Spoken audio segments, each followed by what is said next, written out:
we're gonna start building our filling, and step one is to saute the bacon. So we've got our bacon, and we've used thick cut bacon for this, and we've got it cut into these sort of like little lardon shapes. They're about like 1 inch by ½ inch, because it gives the bacon some like texture inside the quiche. And like if we chop them much smaller, it kind of gets lost in there.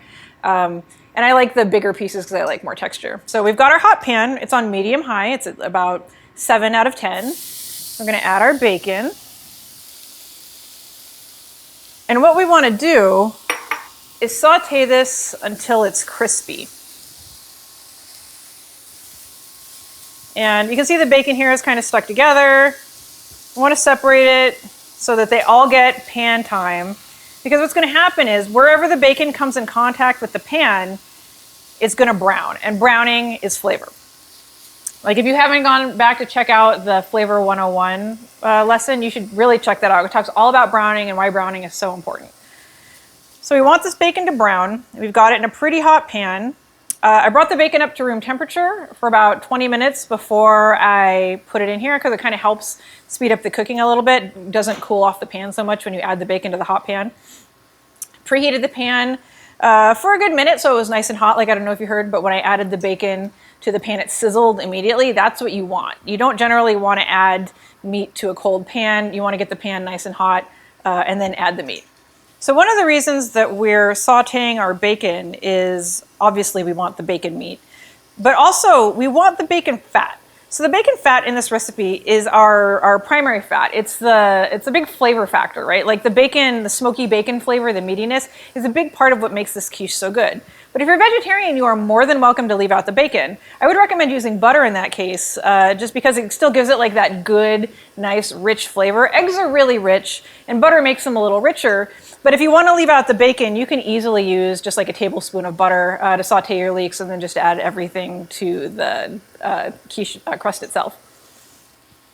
So now that our bacon is good and separated, we're just going to let it cook. Like I don't want to move it around too much because the more you move it, the less it browns or the longer it takes to brown.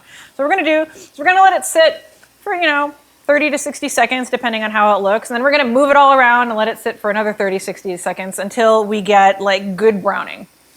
Alrighty, so our bacon is starting to crisp up. Like it's not browning yet, but it's starting to like really render some of this fat, and you can see it's starting to stick a little bit. And remember, sticking is browning and browning is flavor. I can't say that enough. Sticking is browning and browning is flavor. And this is why you actually can't saute bacon in a non-stick pan, because if it can't stick, it can't brown. And if it can't brown, you don't get that beautiful bacon flavor. So we've got, oh, here we go. Actually, you can see how quickly that was. It started to brown, you can see. We've got nice browning in the bottom. I'm actually going to turn it down a little bit because if it starts browning too fast, you obviously don't want it to burn. And one thing you can do as your bacon starts to cook, if you notice it browning a little too quickly, turn down your cooktop by 1 or 2 numbers, but you can also just take it off of the heat. And if you take it off the heat, this will like slow down cooking substantially. And then you just leave it off, for a count of 10 or 15. Kind of give it a good stir to move the meat around and then put it back. And then just keep cooking. We've got good browning and good crispiness on our bacon now. You can see like little brownie bits on the bottom of the pan. We've got crispy bits on the bacon. It looks great. So what we're going to do is we're going to take out the bacon and we're going to put it in a plate here with a paper towel on the bottom to catch all the excess grease. And then what we're going to do is we're going to pour off any excess bacon fat, because bacon fat is great and all, but too much bacon fat is not great. Like it makes things too rich and fatty, and it kind of upsets your stomach a little bit. So we only want about a tablespoon of oil in the bottom to fry our leeks. So let's take out our bacon, put it in this little plate.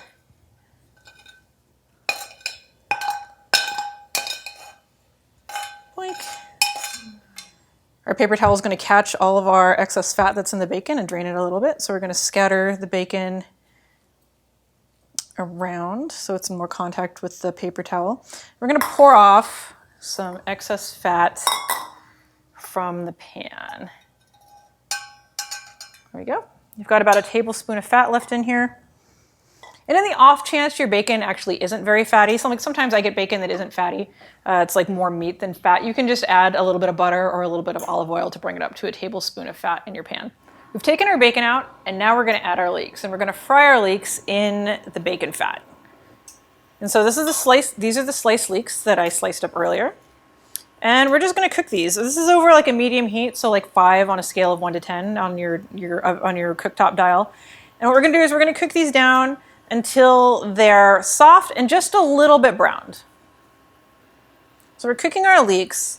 It'll take a few minutes for them to cook down. Like, you don't want to cook them too fast because then they'll just burn. Leeks are actually pretty delicate, and anything in the onion family, like onions or leeks, shallots, garlic, they all are pretty high in sugar, surprisingly, even though they don't taste like it. So they'll burn really quickly because anything with sugar will burn super fast. So you want to have them at like a medium heat because it'll cook them relatively fast without risking burning.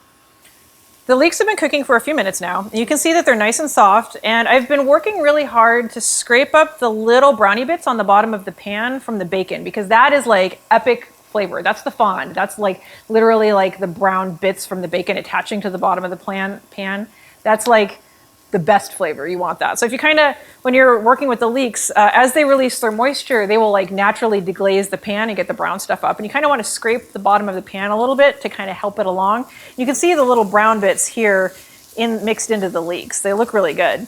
And what you can do, like I said, if you notice the brown bits on the bottom starting to burn, you want to pick this up and take it off the heat. Just for like, 10, 15 seconds, because you don't want those to burn. If you notice the brown bits are starting to have some problems, what you can do is you can move all your leeks to one side of the pan like this, and you can put just like a teaspoon of water on the really brownest part. And what's gonna happen is on the hot pan, that's gonna deglaze the pan, you can scrape it up, and then move the leeks into that area after all the water has boiled off, because you don't wanna steam your leeks. But it'll help get up the brownie bits so that you don't risk them burning. You also don't wanna let them go to waste because they're amazing. Our leeks look like they're about done. We've got a little bit of browning. We've got the brown stuff picked up off of the bottom of the pan from the bacon. They're nice and soft, and they're all set. So let's build our quiche.